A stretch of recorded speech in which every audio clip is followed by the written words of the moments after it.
So not only did he have this relationship with the Holy Spirit, not only did he have revelation by the Spirit, but here it says he was led by the Spirit. This is a whole different dimension. He was led by the Spirit. He was in the right place at the right time because the Spirit led him there.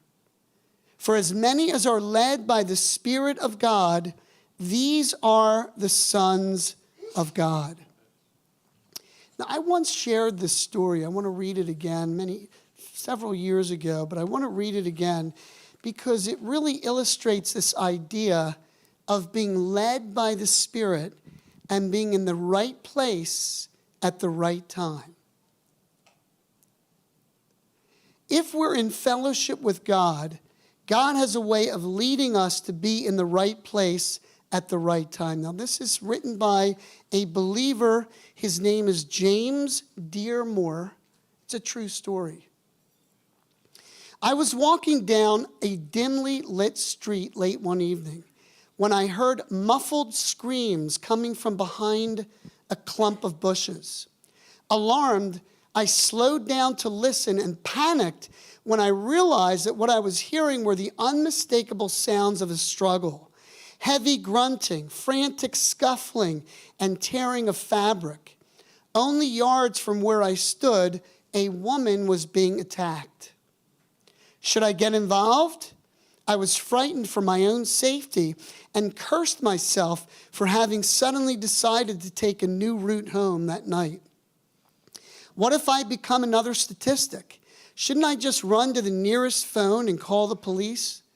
Although it seemed an eternity, the deliberations in my head had taken only seconds, but already the cries were growing weaker. I knew I had to act fast. How could I walk away from this? No, I finally resolved I could not turn my back on the fate of this unknown woman, even if it meant risking my own life. He says, now I am not a brave man, nor am I athletic. I don't know where I found the moral courage and physical strength, but once I had finally resolved to help the girl, I became strangely transformed. I ran behind the bushes and pulled the assailant off the woman. Grappling, we fell to the ground where we wrestled for a few minutes until the attacker jumped up and escaped. Panting hard, I scrambled upright and approached the girl who was crouched behind a tree, sobbing. In the darkness, I could barely see her outline, but I could certainly sense her trembling shock. Not wanting to frighten her further, I at first spoke to her from a distance. It's okay, I said soothingly. The man ran away. You're safe now. There was a long pause, and then I heard the words uttered in wonder, in amazement. Dad, is that you?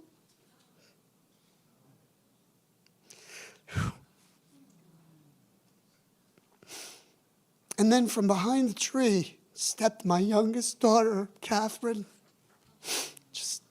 I tear up when I read that.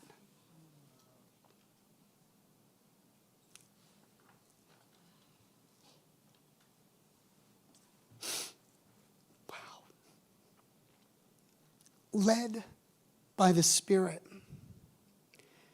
It may not be on this level, but somewhere someone's crying out to God, God, help me. And you could be led by the Spirit to touch that person's life. How many people in the Toronto area are confused, are in depression, are hopeless and in despair, crying out, isn't there more to life? Looking for someone to bring them deliverance and salvation. That's the power of being led by the Spirit.